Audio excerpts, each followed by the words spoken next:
Hey everybody, welcome to another edition of The Bullet. My name is Paul Lathrop. I'm the Deputy Director of New Media for the Second Amendment Foundation. We are starting today a couple of hours early. Normally we go at 5 p.m. Central Time, but today we're going to be going, we've got some scheduling issues, so we're going a couple hours early. Joining me is Amanda Suffecool of Eye on the Target Radio for her normal Wednesday slot. Amanda, thanks for carving time early to join us today. Oh, I appreciate it. So thanks for asking me. We've got a whole lot of stories to talk about today. First one up, and by the way, before we get into stories, I want to remind everybody, if you would like to comment on anything really, just comment on either the Facebook or YouTube live video, or if you have a Twitter account, the fastest way to get your comment in is to tweet with the hashtag Bullet Podcast. That comes in straight away. There's no delay. I get it right away, and I'll get your comment on the air. And occasionally I do get bottlenecks with my broadcast software getting stuff from either Facebook or YouTube, and it never, ever, ever happens with Twitter. So if you really want to get a comment in, try Twitter. That gets quickest. But let's get started with stories today. The one that's got my blood boiling, Amanda, is California, and not for the reason California usually gets my blood boiling. This time it's they're saying it's a screw up. I'm not so sure. They opened a 2022 firearms dashboard portal on Monday. The website was made to increase the transparency and information sharing for firearms-related data, is why that was set up. Mm-hmm. Only problem is they released personal information, including date of birth and address, for every concealed carry permit holder in the state. And it was open and available to anybody that wanted it for at least 24 hours before the state was able to shut the website down. If that would have been if that would have been anything, so the question is it a mistake or is it an on purpose? Wink, wink. We made a mistake, but with all of the grief that everybody is feeling, or the pressure that they're feeling about the Bruin versus New York State Rifle and Pistol Association and those modifications and changes that are impacting the May issue states, California is right in the middle of all of that. And so what better way to punish all law-abiding gun owners that have concealed carries so far is to do that, to deter others from trying to or asking for. It's supposition, completely right. Supposition, but you start to look at it and it makes one wonder. Absolutely. And I'm going to say, if you live in California and you have a concealed carry permit, number one, I would be looking for avenues to get, at the very least, credit monitoring out of the state for a couple years. If a private company does that, that's standard. If there's a data breach, the private company will cover your data monitoring for a couple, 3 years.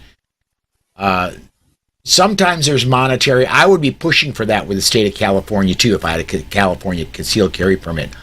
Also, I would be, look, this is a gun crook's dream. This is a laundry list of where are the houses I want to go to break into to get guns.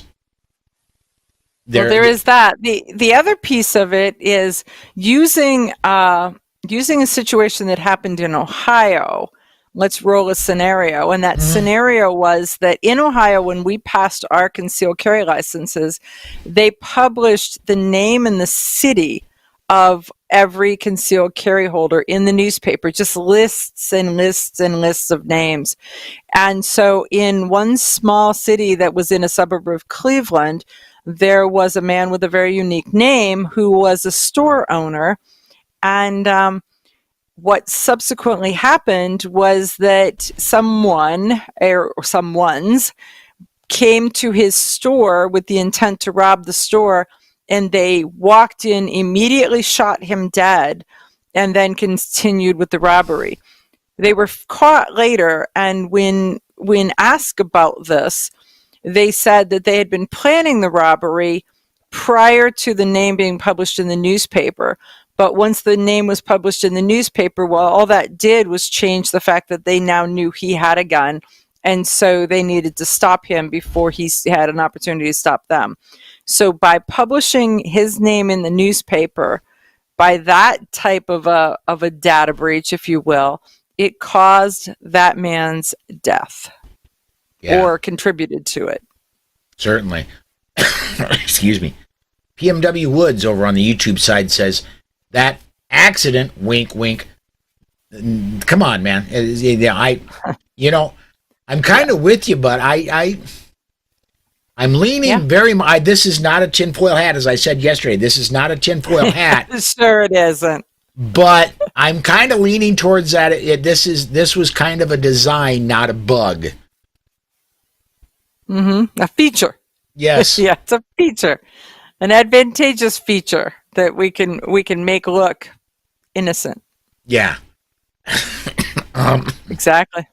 I mean, the question to our viewers is, if that is the case and it were your information, what would you do? What were your thoughts on it, and what would you like to feed to organizations like SAF or Firearms Policy Coalition or the other organizations who take offense on your behalf?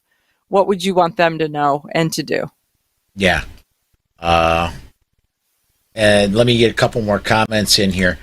Also from PNW Woods said, the Washington State did the same thing in January 2022.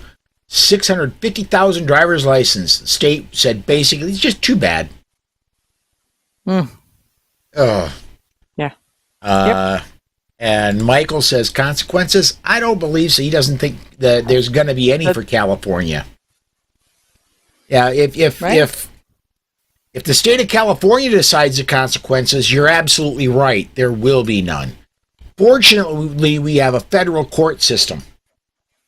So, that is not real happy right now. Yes, absolutely. Right. Now let's stay in California, because today, and these have all, I picked this up from a story that hit late yesterday.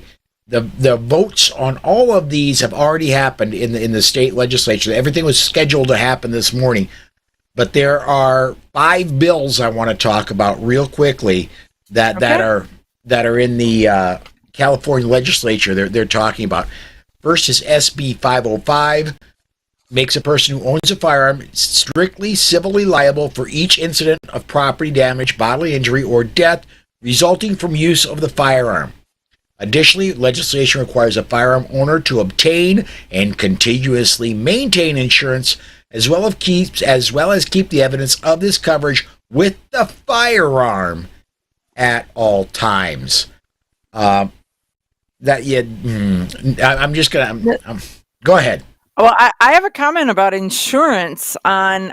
I mean, if you want to insure, I believe that we as gun owners should have personal insurance. That's the first one. I believe that the government should not force us to do anything. That's the second part. And forcing a gun to have insurance that's traceable back to that gun, like your car, that is traceable back to your car, means that your serial number for your gun is no longer kept in the private government websites. It is now kept in the hackable insurance company website. So you think data breaches happened before? Wait. Yeah, absolutely. And your car, if somebody steals your car and gets into a wreck, your insurance company is not going to pay it. They're not liable. And B, you're not going to pay for it because somebody stole your car. So anyway, I want to go to Senate Bill 9. It's going to be interesting simply because, I mean, when we owned our gun shop, we found out that it was cheaper to insure a gun shop than it was to insure a paintball field, because paintballs and paintball sales and the paintball guns were considered an attractive nuisance, where if you took a gun and you did something, it was considered a crime. And so insurance companies weren't liable, but attractive nuisances they were.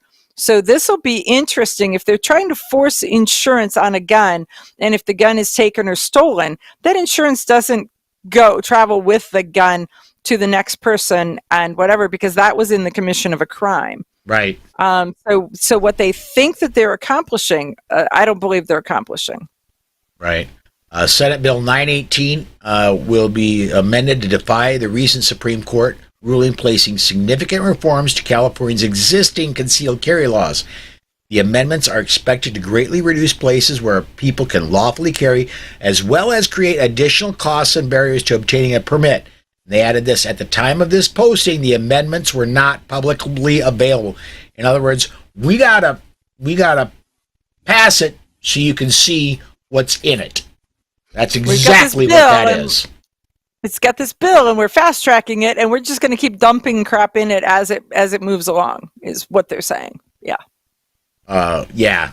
Assembly Bill 1227 is gutted and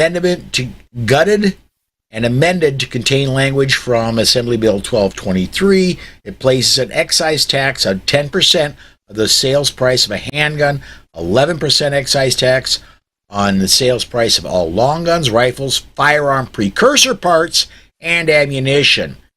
These taxes are to be collected from California retails and placed in a newly created fund for appropriation by the state legislature. That's going to their bail me out fund, because their California legislators are going to jail. I'm not kidding. Leland Yee, look him up. He's in prison right now. He's one of the big gun grabbers in the Senate from California. Went to prison for gun trafficking. Last one I want to cover here real quick. Assembly Bill 2870 expands California's gun violence restraining order to allow additional reporters, now to include faith leaders, roommates, dating partners, and additional family members out to the fourth level of consanguinity and affinity. This could include out to the first cousin-in-law or a great-great-grandparent. What concerns me is roommates and dating partners. I've said this, and I think Amanda was on when I said it. In my early 20s, I had an adventurous lifestyle. And I would hate for anybody who I dated when I was in my early 20s to be able to say, look, that Lathrop is off his rocker. You need to go take his guns away. And that's what they're creating right here. Mm-hmm. Well, and they were doing first cousin-in-law. Yes. Right? I mean, yeah. My uncle's brother's cousin's barber, I think, is the term that we've used for a long time. And they're trying to scoop that all up. Yes. Yeah, absolutely. Wow. But there's all these other bills that they're pushing too, where they're trying to do one that requires all FFLs to have digital video surveillance that meets certain standards, and have general liability insurance coverage of at least $1 million in addition to their business insurance that they currently have. There's what they're doing is if we lost it from Bruin, we're just going to add all these new levels of laws, and you're going to have to learn to live with them. No. We won't, not for long. And we get to that towards the end of the show, but get to this one here real quick. Spartan 6, note to self: don't live in California. Right. Yeah, but there's a couple more states that are like that. A few of them that have new in their names. So New York, New Jersey, are the East Coast version of West Coast California. Yeah. gun website says, and this is going back to the data breach, this is an opportunity to justify our apprehension for registry and lists. This is frustrating. We can use this action as evidence to challenge the reflex perception that lists are a good thing. I agree with you 100%. Yeah, that's dead on right there. And I'm kind of moving through a little quickly because I want to get the last story is one I definitely want to get to, but let's see here. New Jersey, and I'm getting this one. This is an article by John Petrolino, and this is all was scheduled to be going today. It probably has already happened, but they've got a list of proposed bills they're going to be voting on in New Jersey. First one, and I've said this before, this is the last, I want to say 6 or 7 years. Every year they try putting this one through. A ban on 50 BMG firearms and ammunition. I want to know, because a lot of robberies happen with those. A lot of robberies. I want to know when the last time somebody took down a 7-Eleven with a Barrett was. I mean, yeah. I haven't even heard of them taking down an airplane with one, but okay. Yeah. Well, and that's the thing they're saying is you could shoot down a helicopter with one. Really? I think the last time a 50 cal was used to take down any aircraft was in World War II. So, banning guns without microstamping technology, by the way, which doesn't even exist and would work for maybe 2 shots. Right. Yeah, they're technically, technology-wise, microstamping something is not going, because it's one thing smashing against another thing. So not even considering where someone forcibly modifies the microstamp. Let's just go to the actual use of a microstamp. So the last 14 years of my career, I worked in a company that did stamping.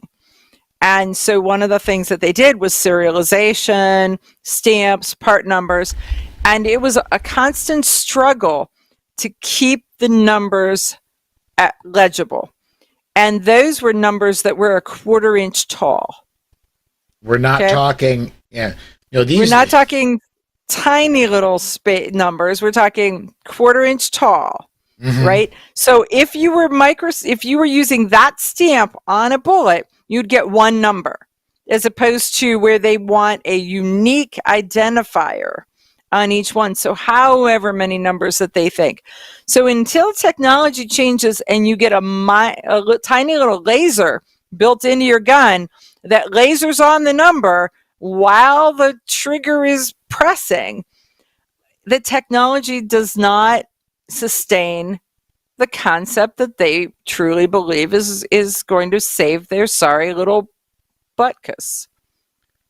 The next one, and we're gonna limit it from here, but banning possession of defensive ballistic shields for personal protection, and also I believe already body armor is illegal in New Jersey. This baffles my mind, simply because what they're saying with this is you. And I say all the time, we are not the police. They're saying your life isn't worth as much as a policeman's life is. That's what New Jersey is saying. There's so much other stuff. They're banning gun ownership unless you've had training. So now the government gets involved, saying how much training you're going to have, what it looks like, who is doing it, what the curriculum is, what it's going to cost you, because it's not going to be, we provide it for free. It will be all of that. So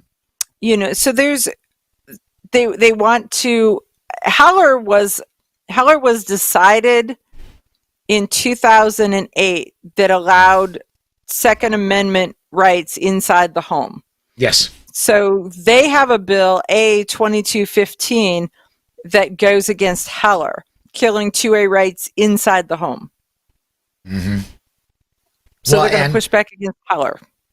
Yeah, there's Yeah. New Jersey, Right.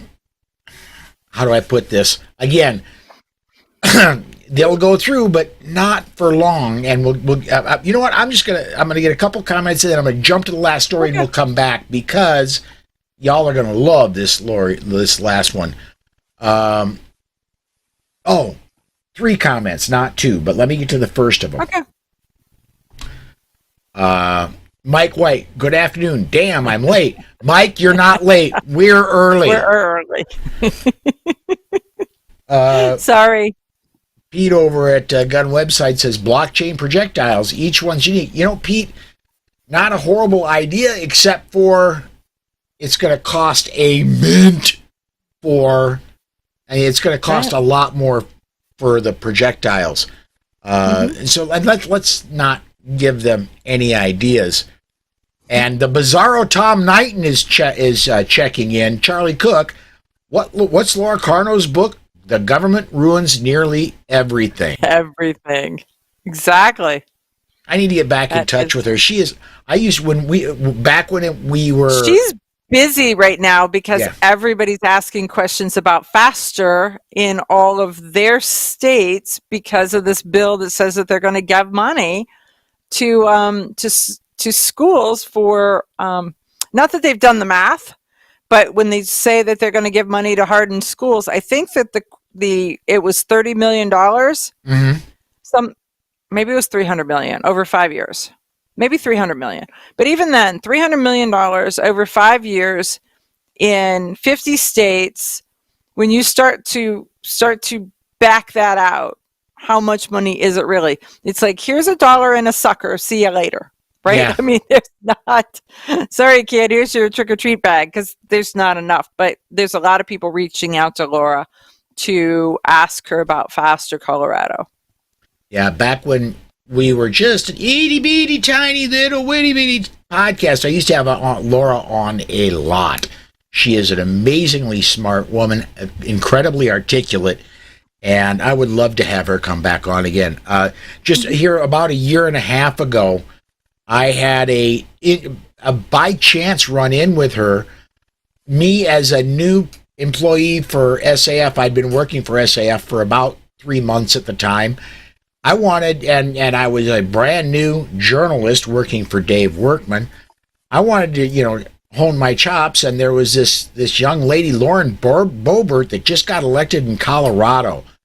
I wanted to reach out, see if I could get a story for the Gun Mag from Lauren Boebert. Well, I reached out, and her communications director got me in touch. Well, her communications director, Laura Carno.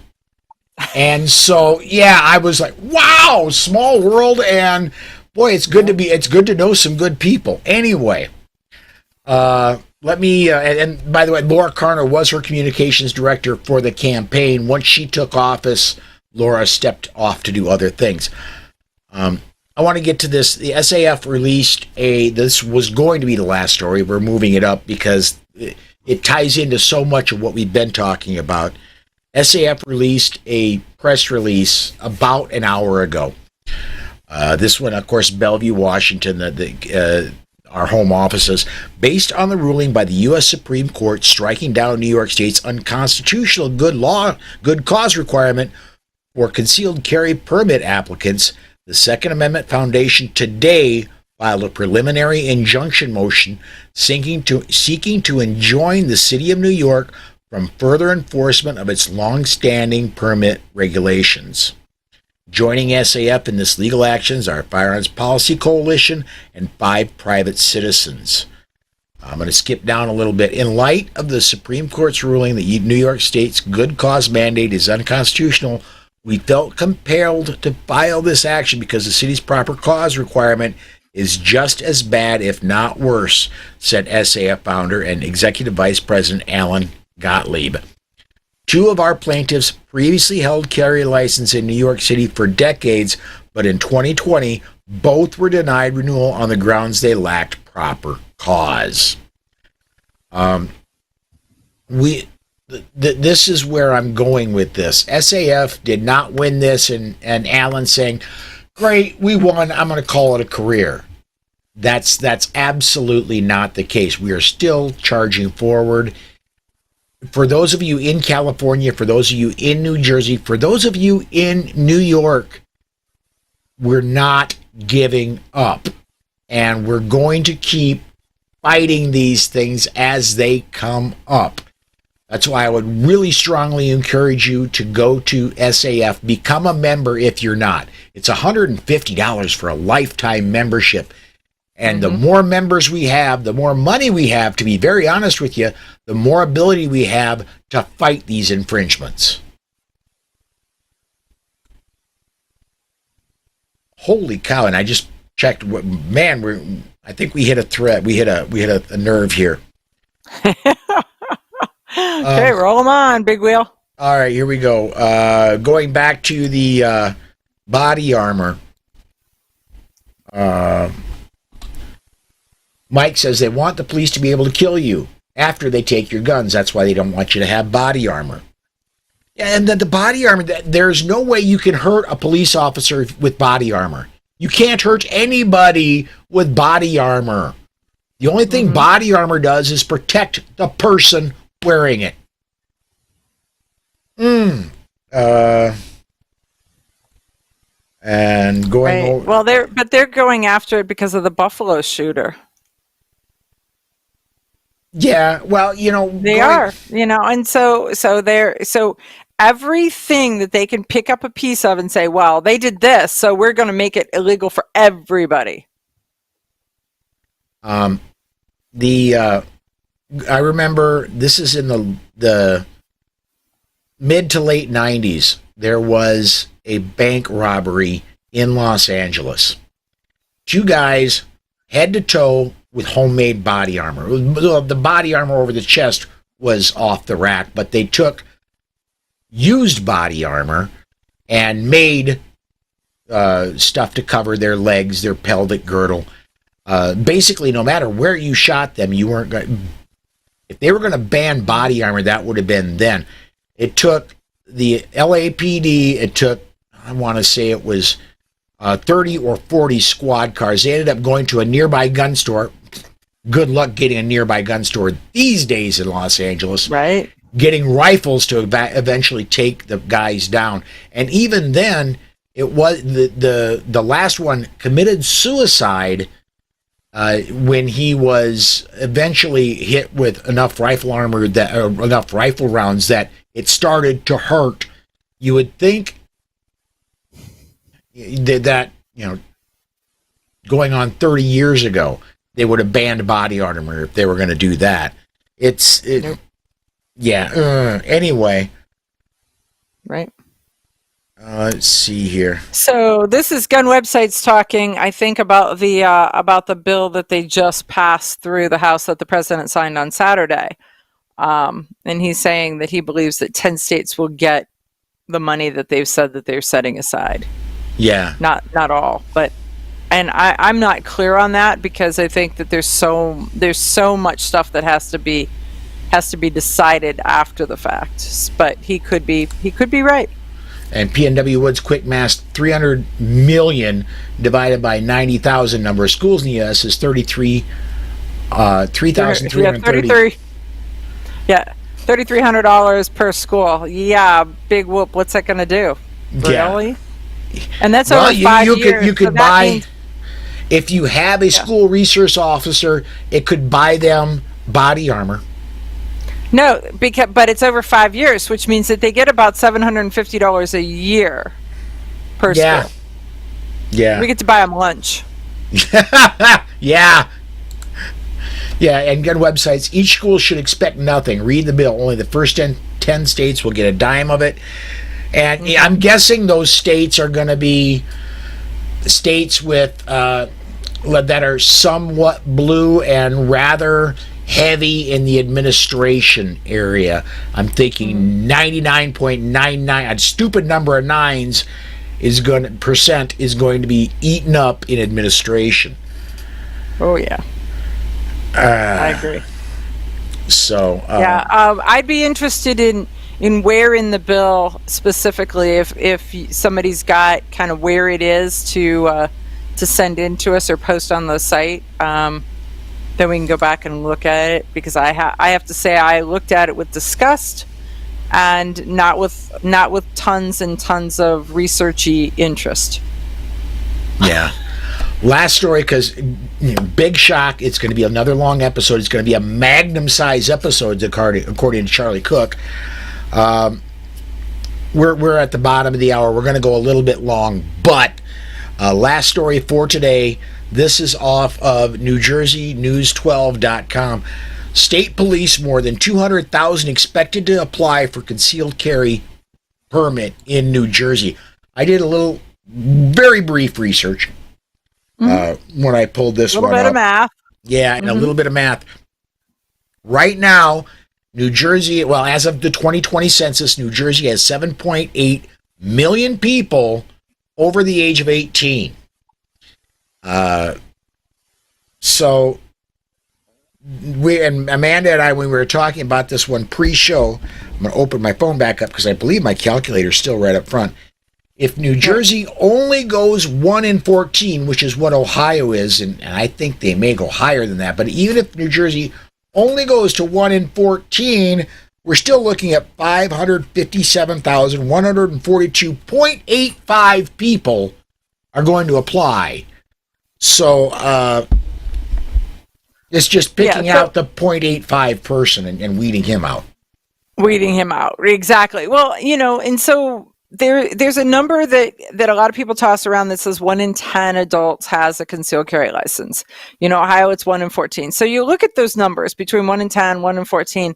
That says that it's between 500,000 and 750,000 people that would legitimately apply for a concealed carry license, and New Jersey is thinking they're going to get 200,000. I think that they're going to get 200,000 the first 2 weeks, and then the floodgates will open, because people have been stepped on for so long that they're not going to take a chance that they'll back this up. They're gonna want in the window. And then from that story, Acting New Jersey State Police Superintendent Colonel Patrick Callahan said on Friday he expects more than 200,000 people to apply for a permit. Currently, only 1,000 permits are issued in New Jersey. How 1, ridiculous is that? It has been. Well, look at the California, San Francisco Sheriff's Office, and I pulled this for my show the other day. Yeah. So the San Francisco's Sheriff's Office made a statement about the Supreme Court ruling, but they said, as part of their statement, we will abide by all of so they're going to, as of now, they're going to issue licenses, but it will abide by all of our licensing requirements, which include proof of residency, proof of employment within the city or the county of San Francisco, Department of Justice background checks, firearms safety training, psychological testing, and a firearms qualification course. So those have been their requirements.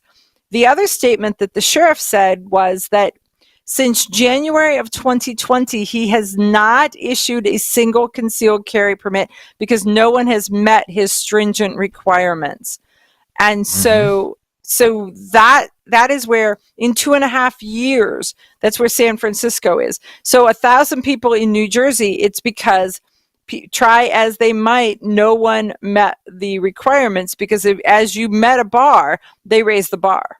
Yep. As you met a gate, they closed another gate right behind it.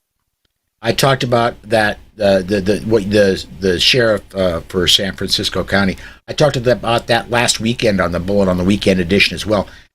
I believe it's 785,000 adults in January 2020 lived in San Francisco County, the county where he reigns over, rules over, whatever. In his county, there's 780,000 adults. So that should be 75,000 using the 10% number. Yeah. And not one. And not one. Not a single one. One. Anyway, we are almost 5 minutes over. You did get a Magnum edition today. Amanda, tell us about your Friday show, Women for Gun Rights, or your Sunday show. Anything else you want to plug? What do you want to let people know about? Well, we can be seen on Ops Lens and on the Play Society podcast page on both Friday nights and Sunday nights, doing our Women for Gun Rights is Friday night. And this Friday I have Teresa Einacker coming on, talking about the details of the Bruin versus New York State Rifle and Pistol Association and kind of what that impact is. Then, and then Sunday we'll do our traditional Eye on the Target radio show, which is a 2-hour show that you can catch on podcast, you can catch on Facebook, YouTube, and a variety of all other places that gun shows show up. Yeah. Mike says, I heard San Francisco has 4 CCW holders. Well, I know for a while that Senator Feinstein was one of 3. Apparently they added one more after her.